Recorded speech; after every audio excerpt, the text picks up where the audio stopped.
Ang lakas ng loob mong mag-flirt. Hindi mo naman pala kayang panindigan. Mga akit ka at pagkatapos hindi ka naman pala bibigay. It was Yvette and Craig's first wedding anniversary. Ngunit, sa halip na mag-celebrate ay pareho silang nag-iimpake. Maghihiwalay na sila. Napagbigyan na nila ang mga magulang na siyang nagkasundo para ipakasal sila. Hindi nila mahal ni Craig ang isa't isa. Bumalik si Yvette sa bahay ng mga magulang niya. Wala na siyang pakialam sa sasabihin ng mga ito. But she was missing Craig every day. At hindi niya yan maintindihan. Inisip na lang niyang marahil ay nasanay lang siyang palagi ito nakikita araw-araw. Namimiss din niya ang pagluluto ng pagkain para dito. Kinailangang pigilan ni Yvette ang sarili niyang salubungin si Craig nang yakap at halik nang minsang dumalaw to sa kanya. Ngunit dinala lang pala nito ang asong alagaan nila.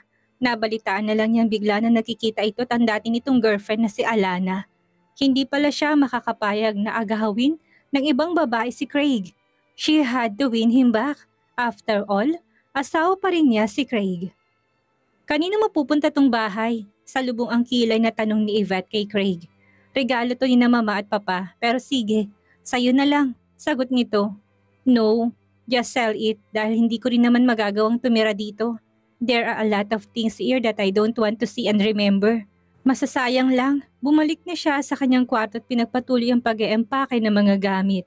Iniwan niya ito sa kwarto nito na ganon din ang ginagawa, though she wasn't sure kung aalis din ito kaagad ng bahay na yon. Wala na talagang makakapigil pa sa kanilang dalawa. It was their first wedding anniversary at sineselebrate nila ang araw na yon sa pamamagitan ng paghihiwalay. Nang may maalala na naman ay mabilis siyang bumalik sa kwarto nito. Si Doodle, ang tinutukoy niya ay ang asong iniregalo sa kanila ng isang kaibigan. Sa akin, sagot nito na hindi man lang tumingin sa kanya. Nakasuot lamang to ng boxer shorts at sandong puti, kaya kitang-kitang maskuladong braso nito at balbong mga binti. Maputi ito, gwapo at matangkad. Ngunit bakit tila noon lamang niya na-realize ang bagay na yon? Kung kailan maghihiwalay na sila. No way, mariing tanggi niya. Mas close sa akin si Doodle. Sa'yo si Missy, sa akin si Doodle. Gate nito. Si Missy naman ay ang pet cat nila na regalo rin ng isang kaibigan. No, Ania. Sa akin sina Doodle at Missy. Namewang siya. Mas nanaisin pa niyang ibigay rito ang bahay na yon kaysa ang mga alaga niya. Sa akin si Doodle, gate pa rin nito na mas gusto pang pakatitigan ang mga brief ni pinapasok nito sa bag kaysa ang sulyapan man lang siya. Allergic yun sa pabango mo eh. Hindi yun makakatulog na hindi niya ako naaamoy. I'll let you take Sylvia and Gabby. Mariing sad niya nang tinutukoy naman na yung lovebirds na binigay sa kanila. Ano namang mapapala ko sa mga ibong walang ibang alam gawin ko hindi ang magtukaan. Tila naiinis ng saad nito. Si Doodle ang gusto ko. Hindi nga pwede. Nainis na rin niya sabi. Doodle is my favorite pet. Paano mo naging paboritong asong nasusuya sa amoy mo? Every time he smells your perfume, he vomits. Kinuha nito sa closet ang ibang mga damit. Kitang-kita niya nang iwan nito roon ang kaisa-isang polong niregalo niya rito. Well, of course, napilitan lang siyang regaluhan to last Christmas. Dahil nakamasid ang parents nila. Basta sa akin si Doodle, malapit na siyang maubusan ng pasensya. Nasulyapan niya sarili sa salamin sa dingding. Kailangan ng plantsahin ng gusot niyang noo. Sa tingin niya ay 10 taon ng tinanda niya simula na magsama sila ni Craig sa isang bubong. Inukit na yata sa noo niya ang wrinkles. Tila nawalan ng kwentang kagandahan ng kanyang ilong at mapupulang labi. May pagkamorena pa naman siya. Hindi na rin lumalabas o sumisilip man lang ang mga dimples niya sa pisngi dahil halos hindi na siya ngumingiti. And all because she married Craig Ardoles. Hindi pwede, tutol pa rin ito. Mamamatay sa sobrang vitamins at injection si Doodle kapag tumagal pa siya sa'yo. Sumuka lang painumin mo na kagad ng gamot. I told you, ang perfume mong dahilan kung bakit siya nagsusuka. Hindi mo kabisado si Doodle. I am a veterinarian, mariing sad niya. I know what to do with the animals. Anong alam ng businessman na katulad mo? Pansamantala itong tumigil sa ginagawa at humarap sa kanya. I'm taking Doodle with me, mariing sad nito. I am the head of this family at ako masusunod. Hello, tinirik niyang mga mata. Head of the family? You're calling this a family? Niwala tayong anak. And what happened to us was just a marriage of convenience. Ikinasal tayo sa papel lamang. Sinubukang magsama ng 1 taon but nothing happened. Magkasama nga sa isang bubong. Nag-iiwasan naman. And you're calling this a family? Saglit nung natigilan. How could I ever forget that? Pagkuha na saan nito umiiling. Yeah, you're right, he shrugged. Muli itong umiling. Nagsalubong ang makakapal nitong kilay, ngunit sa tingin niya ay hindi man lang nabawasan ang kagapuhan nito. Napalunok siya. Makakalimutan nga ba naman nila yon? Ang bagay na tinuring nilang hateful experience. Sa buong buhay nila, ang makasal ng walang pagmamahal sa isa't isa. Noon lamang niya na-realize kung gaano kalaking pagkakamali ang ginawa niyang pagpayag sa napagkasunduang iyon ng mga magulang nila. Gipit na kasi ang pamilya niya noon. Craig's family was their only hope. Binayaran ng mga magulang nitong malaking pagkakautang nila sa iba't ibang tao at isinalba pa ang mga ito sa tuluyang pagbagsak ng kanilang mga negosyo. Yun ang pinakamalaking dahilan kung bakit napapayag siya ng mga magulang niya na magpakasal kay Craig. Craig's reason was bakit pa ba ako napasok sa ganitong sitwasyon? Humiling na saad nito. It's too bad na naging obedient ako masyado kina mama at papa. It's too bad that I learned to hunger for power, wealth, and independence. Natakot akong baka totohanin nila sinabi nilang ibibigay nila sa ibang taong mga kayamanan nila the moment I disobeyed them. Natakot ako mawala sa akin ang lahat and this is what I got. She didn't speak for a minute. She knew nang galing sa hirap ang mga Ardoles. Nagsimula sa ibaba bago yumaman. Subalit hindi pa rin tanggap ang mga ito sa mataas na lipunan. Kaya nga naisip ng mga magulang nito na kapag nakasalto sa isang babaeng likas na nanggaling sa respetado at kinikilalang pamilya ay matatanggap din ng mga ito. Nagkataong gipit ang kanilang pamilya kaya nauto ng mga magulang ni Craig ang mga magulang niya. Mas gugustuhin pa ng mga magulang niya na magtiis siya kaysa malaman ng mga kakilala nila sa alta sosyedad ang kalagayan ng kabuhayan nila. Natakot ang mga itong itakwil ng mga prominenteng tao sa mundong nakasanayang galawan ng mga ito. Anong plano mo? Maya-maya itanong nito. Sa tingin mo'y makakapagplano pa ako ngayon? Paingos niya sagot kahit na hindi naman to nakatingin sa kanya. Nasira ng buhay ko, Craig. And I don't know if there's a life after this. Tagal na akong iniwan ng boyfriend ko. Although paminsan-minsan tumatawag pa rin sa kanya si Marlo, ang dati niyang boyfriend at ang ex-girlfriend naman ni Craig na si Alana ay alam niya nagpaparamdam pa rin ng madalas dito. The same thing my girlfriend did, anito. I beg to disagree, yamot niyang sabi. Madalas ko pang nakikitang mukha ng babae yun hanggang ngayon ay hinihintay ka pa rin niya at pinagdarasal niyang magkahiwalay na tayo. And I'm sure na siya ang unang matutuwa kapag nalaman niyang bagay na to. You have money. You can always do what you want, she went on. Sa ginawa mong pagpapakasal sa akin, ibinigay sa'yo ng parents mong lahat. What else could you ask for? Love? Dinig na dinig niya ang pagmuntong hininga nito. Yun ang nawala sa akin. I thought I could live without that. Akala ko magiging masaya ako ng tanging kasama ay ang kayamanan. Ang negosyong gustong-gusto kong hawakan. Ang kapangyarihan at kalayaang matagal ko nang hinihingi kina mama at papa. But I was wrong. Babalikan mo si Alana? I don't know. Teka muna, bakit biglang kumirot ang puso niya sa narinig? Apektado ba siya sa naisip na baka nga balikan itong babaeng yon? No, naisip niya. Isang taon din kami nagkasama sa bahay na ito. Siguro nasanay lang ako nakikita ko siya palagi. Ganun lang yon.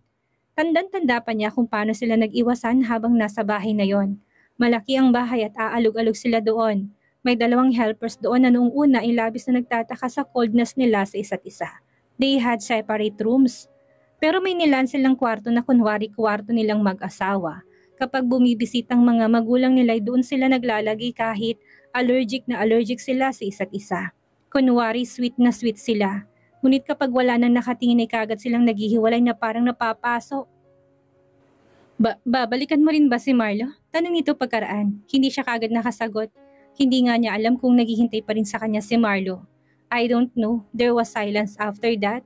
Pagkatapos bumalik siya sa kwarto niya at nagpatuloy sa pag-eempake. Maya-maya'y bigla siyang natigilan. Ang damit na nilagay niya sa bag, ang damit na regalo dito sa kanya. Ito was a pink top.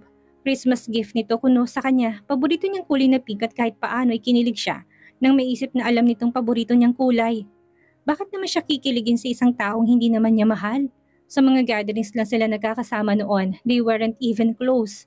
Basta isang araw ay pinagharap na lamang sila ng mga magulang nila at pinag-usapan ang kanilang kasal. Pareho silang na-shock, ninais tumutol, gusto pa nga niyang maglayas. Ngunit sa huli wala rin naman siyang nagawa. Iiling-iling na binalik niya sa closet ang pink top. Kung hindi nito dadalhin ang polong na regalo niya dito, mas hindi niya rin dapat dalhin ang pink top na yon. She didn't want to remember the biggest foolishness she had ever done. Kasamang may iwan ng mga alaalang yun sa bahay na yon. Uuwi ka sa inyo? Tanong nitong namalayan na lamang niya nakatayo na sa labas na nakabukas ng pinto ng kanyang kwarto. Pinigilan niya sariling huwag tong sulyapan. I don't have a choice. I'm not rich like you. I'm 25 at ang tanging inaasahan ko yung klinik na bibihira lang may mapagkonsulta. Kahit kailan hindi siya nagkahilig sa pagnenegosyo kaya kahit gusto ng parents niya na siyang mag-manage sa mga business nila ay wala rin namang nagawang mga ito. Natakot na rin ang mga itong gawin yon dahil baka ipalugi lang niyang mga negosyo ng kanyang pamilya. Kaya nasunod ang kagustuhan niyang maging veterinaryo. Pero nagsuffer naman ang kanyang love life. But Craig was different. Obsession na talaga nitong pagnenegosyo. Nagawa nitong lahat para sa bagay na yun kasama ng pagpapakasal sa kanya. At 29, he had his own business. Aminado siyang may mga katangian talaga tong kaibig-ibig. Nangingibabaw lang sa kanyang isiping hindi itong dapat niyang pinakasalan kung hindi si Marlo. But Marlo was not as rich as Craig at tumanggi itong tulungan sila noon. Saan mo naman balak tumira? Hindi niya napigilan tanong. Patuloy siya sa ginagawa dahil pinipigilan niya sariling tumingin dito. Bahala na, sagot nito.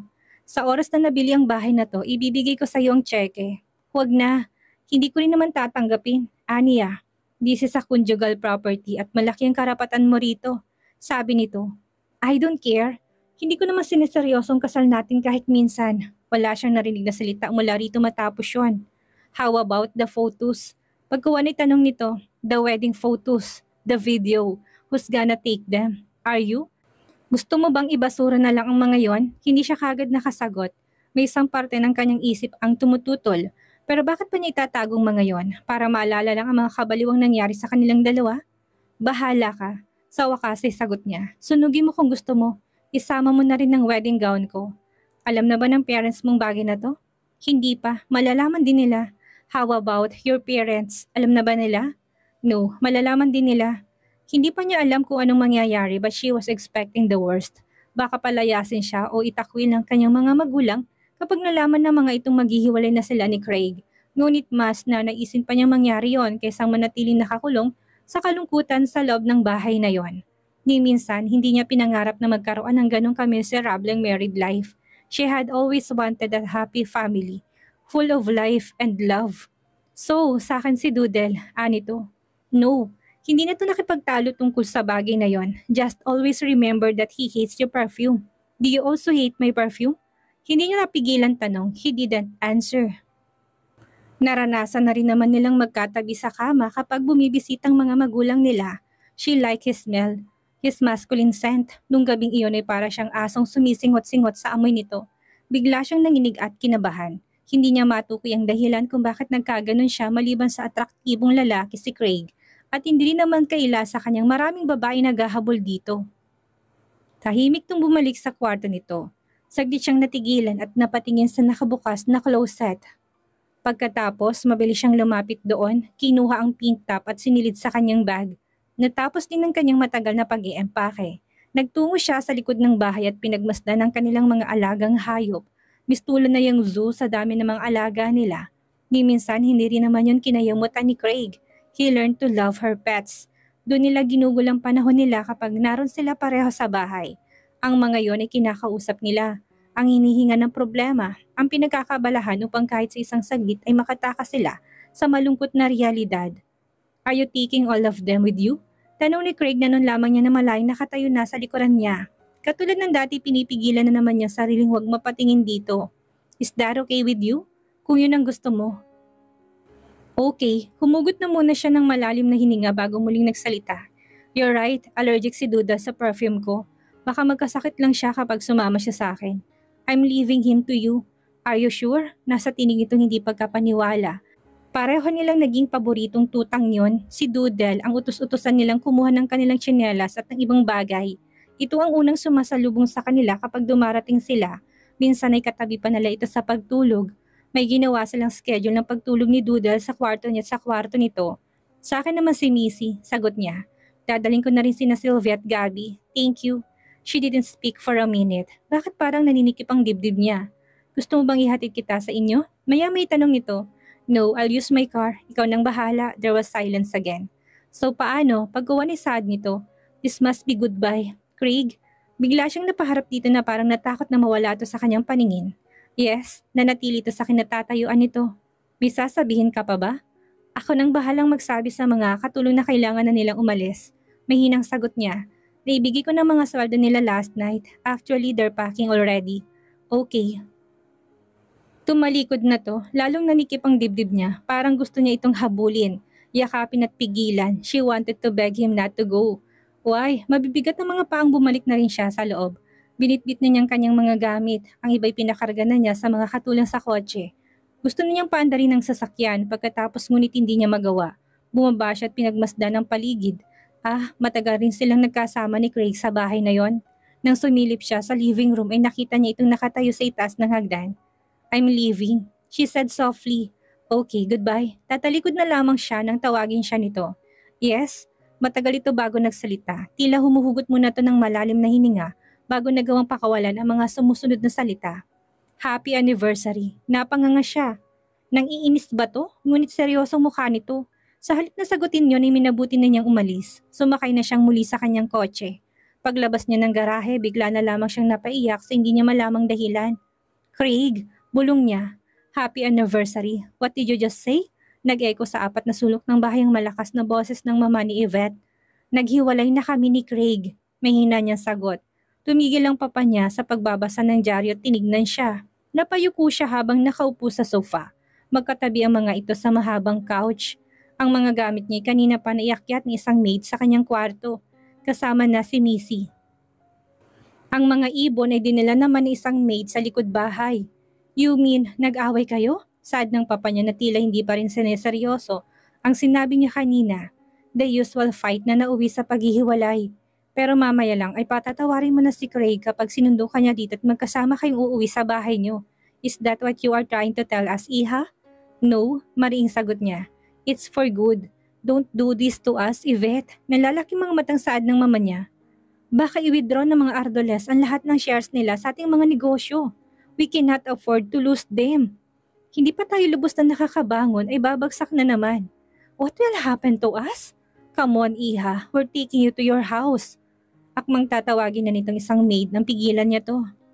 I'm not going back to Craig, pahayag niya. Pareho naming hindi gustong isa't isa, papa. Hindi kami magiging masaya kahit kailan. Please, understand. Isang taon kayong nagsama sa isang bubong Yvette, anang mama niya. Wala man lang bang nangyaring maganda sa loob ng isang taong iyon? We thought you're okay, na walang problema ang pagsasama niyo. Why this sudden? We both just pretended we're okay. She confessed. But we were never okay. Hindi namin natutuhang mahalin ang isa't isa. It was difficult. Isang taon kami nagtiis. Please, you have to understand. We really have to part ways. Kailangan namin magsimulang muli kung hindi ay baka habang buhay na kami magiging malungkot. No, halos mapatid ang mga ugat ng mama niya sa leeg. She was in her early 50s. Mestiza, socialite donya. Itong tipo ng taong hindi makakayang tumira sa labas ng karangyaan. Huwag mong hayaang masirang ulo namin ng mama mo, Iha. Nagmamakaawa naman ang boses na saad ng papa niya. Her father was in his early 60s. Matangkad, guwapo, simpatiko. Ang mga magulang nito ay kabilang sa mga kinikilalang pinakamahusay na negosyante sa bansa. Ngunit nang ito na ang namamahalay nagsimula ng bumulusok pa ibaba ang mga negosyo ng pamilya. Siguro'y dahil hindi ito kasing husay ng mga magulang nito sa pamamahala. Pabayaan niyo na kami, pakiusap niya. Hindi ko yata kaya ito. Sa punang mama niyang dibdib nito na tila inatake sa puso. Ang gamot ko. Hindi siya tuminag sa kanyang kinauupuan. Dati siya ang unang natataranta sa tuwing nagkakaganoon ito. Pero nang mga sandaling iyon ay wala siyang ibang magawa kung hindi ang pagmasdan ito. Parang overacting na kasi ito. Parang hindi na totoong ginagawa nito. Yvette, ang gamot ko! Muling sad nito sa tila naghihikahos na tinig. Tumayo siya, ngunit hindi para kumuha ng gamot, kundi para umakyat sa itaas. Yvette! Matutuluyan na yata ako! Malakas na saad nito. Yvette! Nagpatuloy siya sa panpanhik. Pagdating sa itaas, hindi siya nakatis na hindi dumungaw sa ibaba. Palakad-lakad ng kanyang mama, naninigarilyo.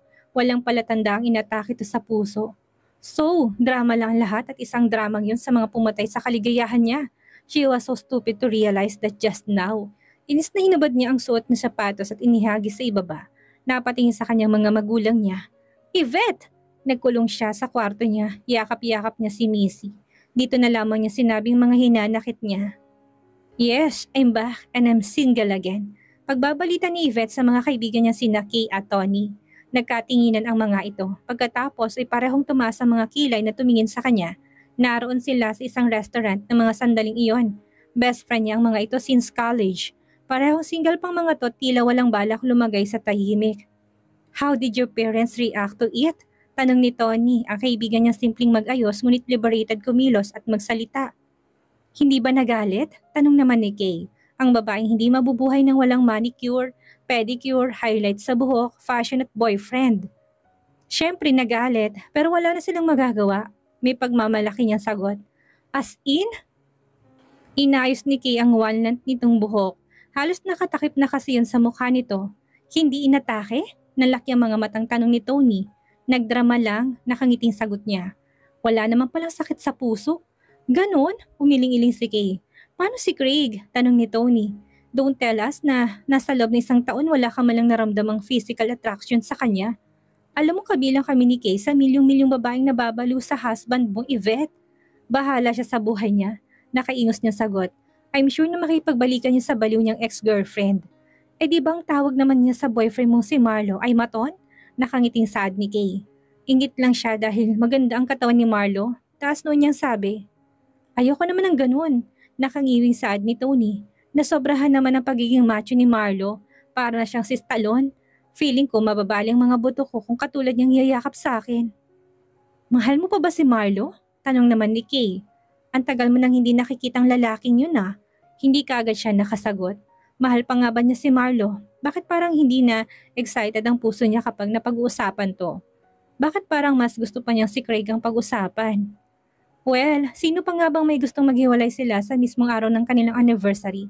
Siya ang nag-open noon dito. Simple lang ang dahilan niya.